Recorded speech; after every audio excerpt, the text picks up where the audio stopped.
Hello बच्चों, मैं आपकी परीक्षा दोस्त। समास का आपको एक्सप्लेनेशन मैंने ऑलरेडी दे दिया है। कॉन्सेप्ट आपको आ गया है समझ में। अब रह गया है तो खाली हमारा लर्निंग पार्ट। ठीक है, और लर्निंग पार्ट सबसे ज़्यादा है बहुव्रीहि समास में। कौन सा है बहुव्रीहि समास? जिसमें किसी तीसरे अर्थ का बोध होता है। तो जब तक हमें पता नहीं होगा कि हम किस पर्सन के लिए क्या वर्ड्स यूज़ करते हैं या उसकी क्या खासियत है, तो हम लोग कोरिलेट नहीं कर पाएंगे। तो we really need to learn. जैसे अगर हम चंद्रशेखर की बात करें तो हमें पता होना चाहिए कि जिनके शिखर पर चंद्रमा है हम उनकी बात कर रहे हैं, पर वो कौन है वो आपको पता होना चाहिए कि वो शिव जी हैं। जब तक आपको पता नहीं चलेगा कि हम किसी खास व्यक्ति की जो पॉइंट्स हैं उस पर हम बात कर रहे हैं, तब तक आप कोरिलेट नहीं कर पाओगे कि वो बहुव्रीहि समास है। तो क्योंकि इसके अंदर लर्निंग पार्ट है, पहले ये वाला प्रैक्टिस कर लेते हैं थोड़ा सा आज। ठीक है, तो इसमें मैं क्वेश्चंस पूछ रही हूँ, आप मुझे आंसर करेंगे। अब बताइए, गजानन, बताइए गजानन किसके लिए यूज़ होता है? लिखिए, कमेंट बॉक्स में लिखिए, देखें क्या सही आंसर दे पा रहे हैं आप कि नहीं। गजानन हम यूज़ करते हैं गणेश जी के लिए। गज के समान मुख जिसका, जिसका जिसका जो मुख है वो हाथी के समान है, गज के समान है। गजानन, आनन मतलब मुख। हम गणेश जी के लिए इस वर्ड को यूज़ करते हैं।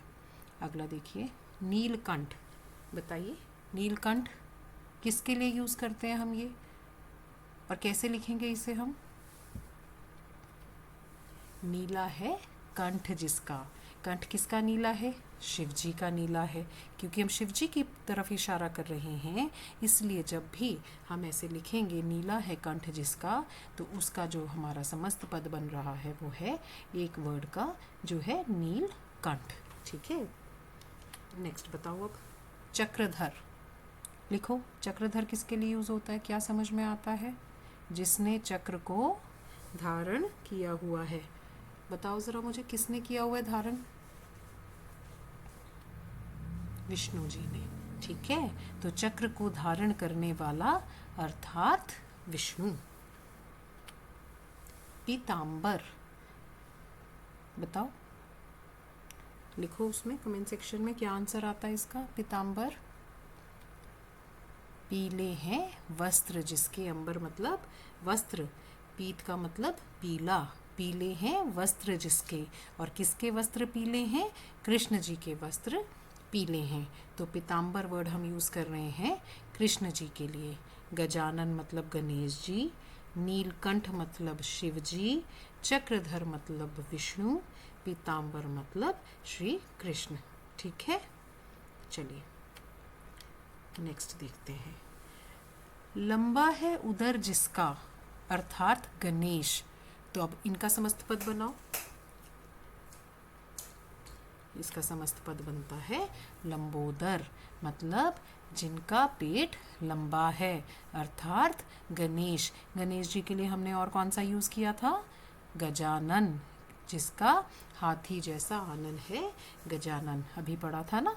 तो इसी तरह इनको हम और क्या कहते हैं? लंबोदर, क्योंकि इनका उदर लंबा है। नेक्स्ट करते हैं। तीन आँखों वाला, अर्थात शिव जी की बात कर रहे हैं, है ना। तीन आँखें तो उन्हीं की हैं। तो बताइए इसका समस्त पद क्या बनेगा? ये वर्ड यूज़ करते हैं हम त्रिलोचन। शिव जी के लिए एक और वर्ड क्या यूज़ कर रहे हैं हम? त्रिलोचन। और अभी पिछली इसमें क्या यूज़ किया था हमने? नीलकंठ। तो शिव जी के लिए हम नीलकंठ और त्रिलोचन दोनों वर्ड्स यूज़ करते हैं। चार हैं मुख जिसके, चार मुख किसके हैं? ब्रह्मा जी के हैं, सबको पता है। ठीक है, तो बताओ समस्त पद क्या लिखेंगे? लिखो कमेंट सेक्शन में, देखें आपका सही आंसर आ रहा है कि नहीं। Very nice answer. चतुर्मुख, चार हैं मुख जिसके अर्थात ब्रह्मा, और समस्त पद है चतुर्मुख। गिरी को धारण करने वाला, पर्वत हम सबको पता है किसने उठाया था? कृष्ण जी ने उठाया था। तो हम क्या एक वर्ड यूज़ करते हैं? समस्त पद क्या है? समस्त पद है गिरिधर। एक और हमने यूज़ किया था कृष्ण जी के लिए अभी, पीतांबर, क्योंकि वो पीले वस्त्र धारण करते हैं। ठीक है, तो कृष्ण जी की तरफ इशारा करते हुए एक और वर्ड आ रहा है, एक और समास, गिरिधर। ठीक है, नेक्स्ट दशानन, बताइए किसकी तरफ इशारा कर रहे हैं? दशानन 10 आनन हैं जिसके अर्थात रावण। 10 मुख किसके हैं? रावण के हैं। गज जैसा मुख किसका है? गजानन का है, गणेश जी का है। दशानन, 10 आनन हैं जिसके अर्थात हम रावण की तरफ इशारा कर रहे हैं। चतुर्भुज, लिखिए कमेंट सेक्शन में चतुर्भुज किसके लिए यूज हो रहा है? 4 हैं भुजाएं जिसकी अर्थात विष्णु। किसकी भुजाएं हैं 4? विष्णु जी की 4 भुजाएं हैं। हमने एक और यूज़ किया था अभी विष्णु जी के लिए, हमने यूज़ किया था चक्रधर। ठीक है, तो 4 हैं भुजाएं जिसकी अर्थात विष्णु। चंद्रशेखर, चंद्रशेखर किसकी बात कर रहे हैं हम? जिनके शिखर पर चंद्रमा है, मतलब हम शिव जी के बारे में बात कर रहे हैं। चंद्र है शेखर पर, मस्तक पर जिसके अर्थात शिव। ठीक है, तो शिव जी के लिए हमने कौन कौन सा यूज़ कर लिया? हमने त्रिलोचन यूज़ कर लिया, हमने चंद्रशेखर यूज़ कर लिया और हमने नीलकंठ यूज़ किया। ठीक है, तो तीनों आप ये याद रखेंगे कि तीनों में हम शिव जी की बात कर रहे हैं। नागपति, पहली बात तो नाग का मतलब क्या होता है यहाँ? नाग का मतलब है स्वर्ग।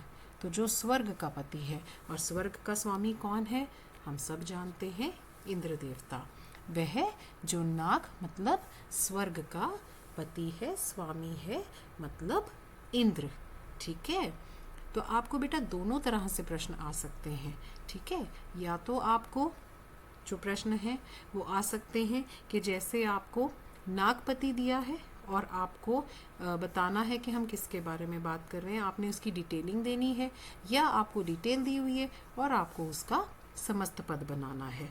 ठीक है, तो दोनों तरीके से आपको क्वेश्चन आ सकते हैं। या फिर आपको तीसरा प्रश्न इस तरह से आ सकता है कि ये किस तरह का समास है, तो आप बताएंगे ये बहुब्रीहि समास है।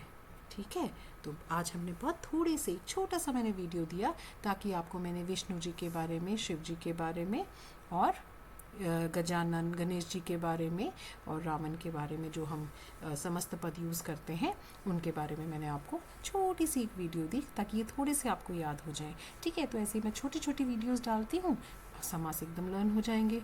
ठीक है, तो चलिए आज के लिए बस इतनी छोटी सी वीडियो।